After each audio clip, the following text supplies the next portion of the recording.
Hello, আসসালামু আলাইকুম। কেমন আছেন সবাই? আশা করি অনেক ভালো আছেন। দেখছেন এটা কি? এটা কিন্তু ম্যাপল লিফ, ওকে? এবং কি আমি এখানে এসে সাইপ্রাসে আসার পর অ্যাকচুয়ালি অনেক বেশি বিমোহিত হয়ে গিয়েছি এত সুন্দর ফ্লাওয়ার এবং কি ওদের গার্ডেনিং যে একটা সেন্স, সেটার জন্য আপনারা দেখতে পাচ্ছেন কি সুন্দর সাদা কালার। আমাদের বাংলাদেশ হলে ডেফিনেটলি এই ফুলগুলো এরকমভাবে থাকতো না, বাচ্চা কাচ্চা তারপরে অনেকেই হচ্ছে ছিঁড়ে টিড়ে নিয়ে যেত। কিন্তু আপনারা দেখেন এই গাছটার আসলে এই ফুলটার হচ্ছে অনেক কালার হয়। আর এই যে ফুলের চতুর্দিকে যে রোডগুলো সেগুলো এত নেট অ্যান্ড ক্লিন বলার বাইরে। আর দেখতে পাচ্ছেন এটা কি? এটা কিন্তু কমলা গাছ, ঠিক আছে?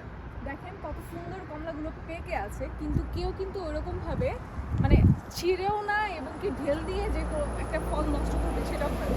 এই জিনিসটা আসলে অনেক বেশি ভালো লেগেছে। আর আপনারা সবাই জানেন আমি এখন অবস্থান করছি গ্রিক সাইপ্রাসে এবং আমি যে প্লেসটাতে আছি এটা হচ্ছে লিমাসল। এই যে দেখেন একটা পড়ে আছে, দেখতে পাচ্ছেন? পড়ে আছে একটা কমলা।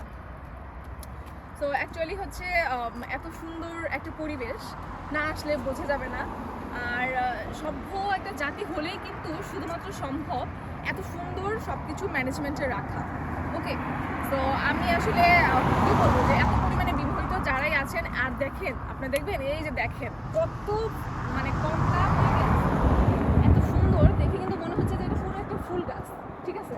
বাংলাদেশে হলে এটা কোনোদিন এরকমভাবে থাকতো না। আর এর জন্যই ওরা রোডেও মালটা নাই, কমলা নাই, লেবু নাই, সব কিছু গাছ লাগায়, ঠিক আছে? ওরা রোডেও এটা করে কারণ ওদের দেশের মানুষগুলো যারা থাকে তারা আসলে অনেক বেশি পরিমাণে ভদ্র এবং এরা জানে যে এগুলো একটা কোনো কিছু নষ্ট করা মানে দেশের একটা সম্পদ নষ্ট করা। তো ডেফিনেটলি হচ্ছে এখানকার মানুষের থিঙ্কিংগুলো, মানুষের সেন্সগুলো অনেক বেশি ভালো বলে এটা পসিবল হয়েছে। কারণ একটা কান্ট্রি, একটা দেশ যখন উন্নত হবে সেটা একটা শুধু গভর্নমেন্ট এটা পারবে না, ওকে? এটা মানে সবাই মিলে চেষ্টা করলেই দেখা যাবে যে একটা কান্ট্রিকে, একটা দেশকে যেমন উন্নতি করা যাবে তেমন হচ্ছে সেই দেশটা ভালো হবে, সুন্দর হবে এবং গোছানো পরিপাটি হবে। আপনারা দেখে বুঝতে পারছেন আমার গ্রিক সাইপ্রাস কি সুন্দর। এটা আমার নিজের মনে হয় because of I love Cyprus. I love a lot